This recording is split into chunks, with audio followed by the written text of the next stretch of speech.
नमस्कार, डेली 24 भारत देख रहे हैं आप। मैं हूं आपके साथ अनीता शर्मा और बुलेटिन की शुरुआत करते हैं कि प्रधानमंत्री नरेंद्र मोदी जहां भूटान से वतन लौट चुके हैं और इसके बाद से उन्होंने बड़ी खबर आपको बता दें कि प्रधानमंत्री नरेंद्र मोदी एलएनजेपी हॉस्पिटल पहुंचे हैं। प्रधानमंत्री नरेंद्र मोदी और दिल्ली ब्लास्ट के घायलों से मुलाकात कर रहे हैं। बड़ी जानकारी बता दें आपको कि एलएनजेपी हॉस्पिटल पहुंचे हैं प्रधानमंत्री नरेंद्र मोदी और दिल्ली ब्लास्ट में हुए घोटालों से लगातार मुलाकात करते हुए दिखाई दे रहे हैं। प्रधानमंत्री नरेंद्र मोदी 2 दिवसीय भूटान दौरे के बाद से भारत लौट चुके हैं और देश में बता दें कि दिल्ली में लैंड होने के बाद से एलएनजेपी अस्पताल पहुंचे हैं और दिल्ली ब्लास्ट के घायलों से मुलाकात कर रहे हैं। पीएम मोदी ने भूटान में भी अपने संबोधन में साफ तौर पर कहा था कि षड्यंत्र करने वालों को छोड़ा नहीं जाएगा। बड़ी जानकारी आपको दे दें कि दिल्ली ब्लास्ट में घायलों से वो लगातार मुलाकात कर रहे हैं। एलएनजेपी हॉस्पिटल पहुंचे हैं प्रधानमंत्री नरेंद्र मोदी। बड़ी जानकारी आपको दे दें कि भूटान के 2 दिवसीय दौरे के बाद से प्रधानमंत्री नरेंद्र मोदी दिल्ली लौटे हैं और इस दौरान उन्होंने कहा है कि षड्यंत्रकारियों को किसी भी कीमत पर नहीं छोड़ा जाएगा। बड़ी जानकारी आपको दे दें कि प्रधानमंत्री नरेंद्र मोदी 2 दिवसीय भूटान दौरे के बाद से वापस वतन लौट चुके हैं और ऐसे में दिल्ली आने के बाद से उन्होंने एलएनजेपी अस्पताल पहुंचे हैं और जहां उन्होंने दिल्ली ब्लास्ट के घायलों से मुलाकात की है। पीएम मोदी ने भूटान में भी अपने संबोधन में साफ तौर पर कहा था कि किसी भी षड्यंत्रकारियों को छोड़ा नहीं जाएगा और ऐसे में दिल्ली ब्लास्ट को लेकर आज पीएम मोदी की अध्यक्षता में एक अहम बैठक होने की उम्मीद जताई जा रही है। बड़ी जानकारी आपको दे दें कि प्रधानमंत्री नरेंद्र मोदी एलएनजेपी अस्पताल पहुंचे हैं और ऐसे में दिल्ली ब्लास्ट में घायलों से लगातार मुलाकात करते हुए दिखाई दे रहे हैं।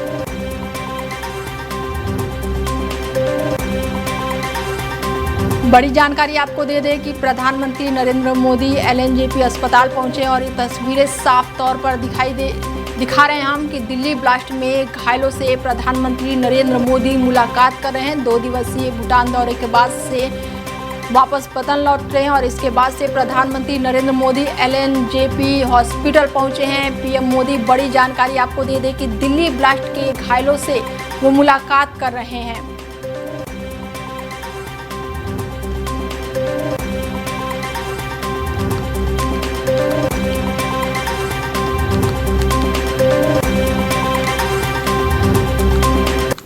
बता दें कि दिल्ली धमाके से पूरा देश दहल उठा है। लाल किले के पास हुए जोरदार धमाके ने कई जिंदगियां छीन ली है।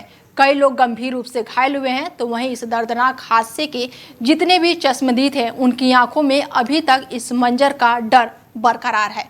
शायद ही वो इस काली रात को कभी भूल पाए, मगर सबसे ज़्यादा इस वक्त जो चर्चा हो रही है वो है शाहीन शहीद की।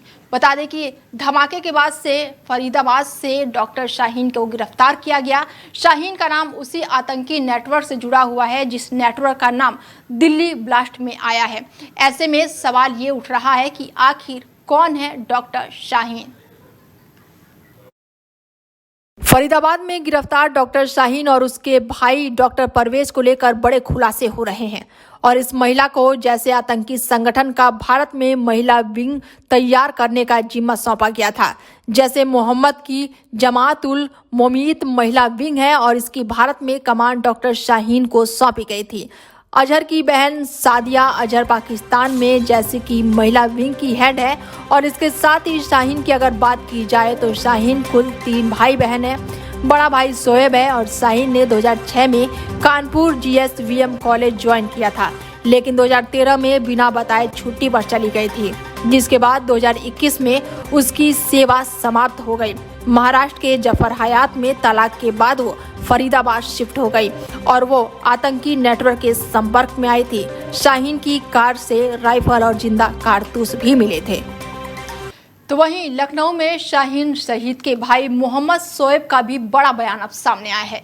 दिल्ली ब्लास्ट में जो शामिल है वो अपराधी है, बड़ा बयान उन्होंने दिया है और ऐसे में कल जांच एजेंसियां उनके घर पहुंची थी और उन्होंने कहा है कि जो सही चीजें हैं वही होंगी और हमारे घर से कुछ भी बरामद नहीं हुआ है।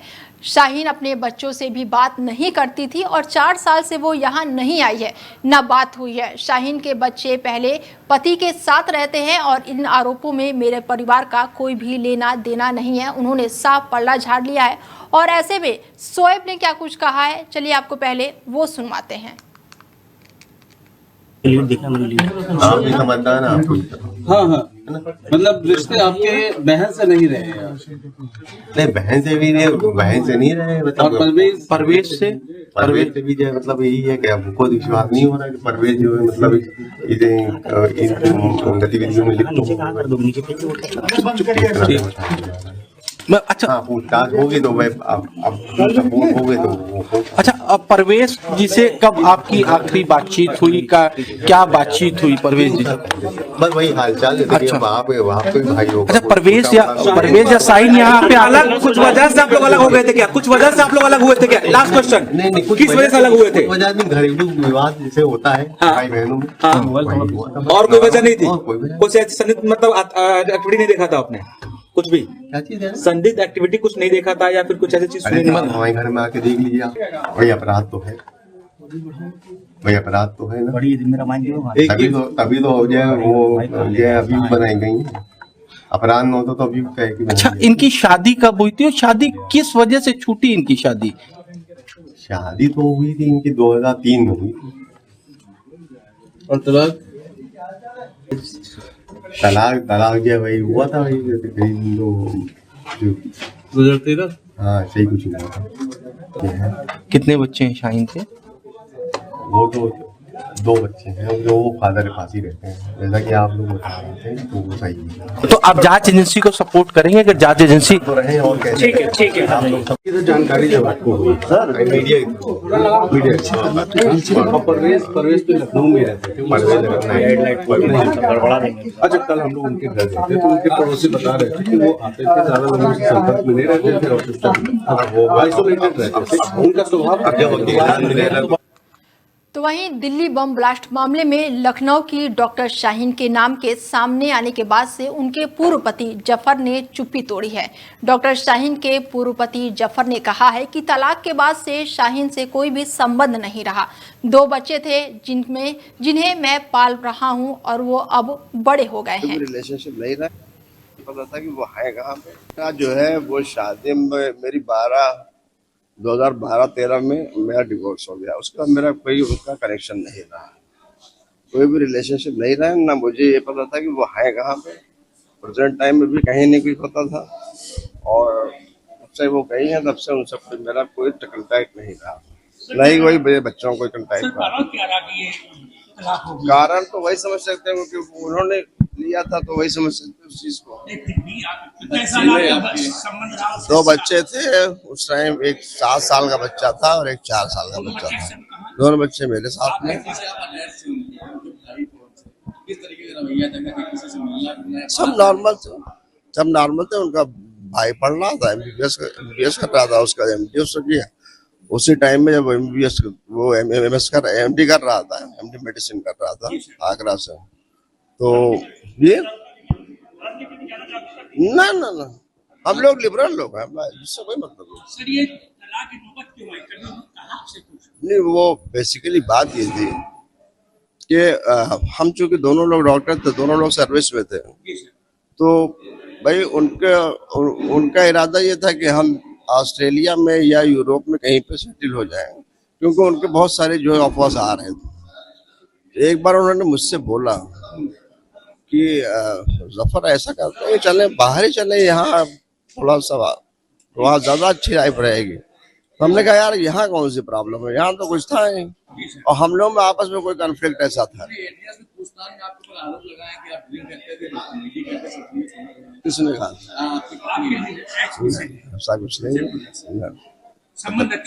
अगर हाँ, उसके लिए मैं कोई कमेंट नहीं कर सकता हूँ क्योंकि मेरा कोई रिलेशन रहा ही नहीं है तब से। कभी तभी से नहीं है, जब से हो गई तलाक कोई संबंध नहीं रहा किसी से। जो है वो शादी। तो वहीं इस मामले में उत्तर प्रदेश, दिल्ली, जम्मू कश्मीर और हरियाणा से 18 लोगों को गिरफ्तार किया गया है और लगातार पूछताछ भी की जा रही है। वहीं इस ब्लास्ट का सीसीटीवी फुटेज भी सामने आया है। एनआईए डॉक्टर शाहीन के एकेडमी रिकॉर्ड के साथ ही सोशल मीडिया कनेक्शन और विदेश संपर्कों की भी जांच कर रही है। सुरक्षा जांच एजेंसी को शक है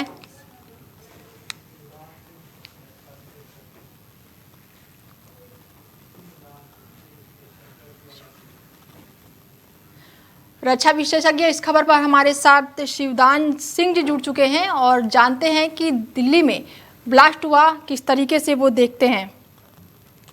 हेलो सर, बहुत स्वागत है आपका। सर, आवाज आ रही है मेरी आपको?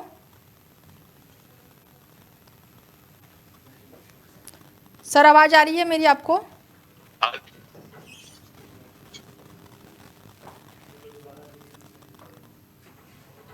चलिए एक बार उनसे फिर आवाज आ रही है मेरी आपको? आ रही है, बिल्कुल आ रही है। बिल्कुल, बहुत स्वागत है सर आपका। Thank you.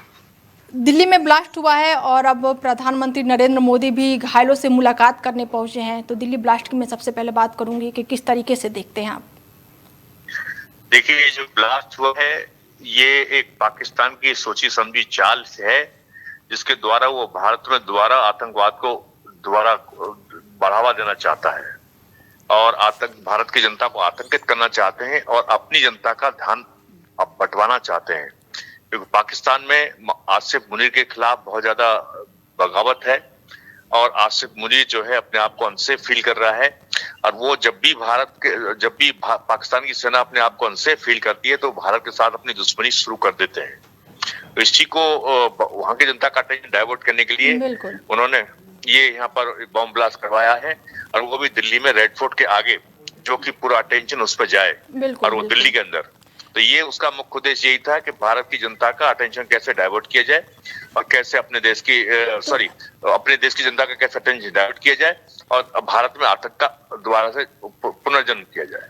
तो एनआईए इसकी जांच करिए, ऐसे में क्या एक बार फिर एक्शन देखने को मिलेगा ऑपरेशन सिंदूर की तरह? देखिए, इसके बारे में कहा नहीं जा सकता कि ऑपरेशन सिंदूर का किस तरह होगा और इसके प्रकार भी बदल सकते हैं और उसके बारे में कुछ नहीं कहा जा सकता इस वक्त। सुरक्षा एजेंसियों की अगर मैं बात करूं तो ऐसे में क्या लग रहा है कि फरीदाबाद में दोपहर में फरीदाबाद में आरडीएक्स पकड़ा गया और उसके बाद से शाम को यहां पर ब्लास्ट हुआ। अगर ये चीजें फरीदाबाद से अगर हम कार्रवाई करते तो शायद दिल्ली वाला ब्लास्ट नहीं होता, कह सकते हैं सर ऐसा? देखिए, ऐसा है कि जो फरीदाबाद में जो एक्सप्लोसिव पकड़ा गया है जी, तो ये जो दिल्ली वाला एक्सप्लोसिव है ये ऑलरेडी प्लांट किया हुआ है दिल्ली में, क्योंकि इतनी जल्दी फरीदाबाद वाले ब्लास्ट को एक्सप्लोसिव को पकड़ने के बाद वो अपना इतनी जल्दी एक्शन नहीं कर सकते। ये पहले से प्री प्लान था और इसके पीछे पाकिस्तान की आईएसआई का पूरा हाथ था, वही इसको नियंत्रित कर रही थी और उन्होंने इसको अपने स्लीपिंग एजेंट्स को दिल्ली में एक्टिवेट किया हुआ था। तो इससे फरीदाबाद वाला हालांकि हैं दोनों एक ही ग्रुप से और एक ही ऑर्गेनाइजेशन से, मगर वो दोनों अलग अलग थे और ये अलग था। चलिए सर, जुड़ने के लिए बहुत बहुत धन्यवाद। बता दें कि लगातार इस मामले पर कार्रवाई देखने को मिल रही है और प्रधानमंत्री नरेंद्र मोदी घायलों से मिलने पहुंचे हैं अस्पताल में और ऐसे में इस ब्लास्ट पर एनआईए लगातार जांच पड़ताल कर रही है।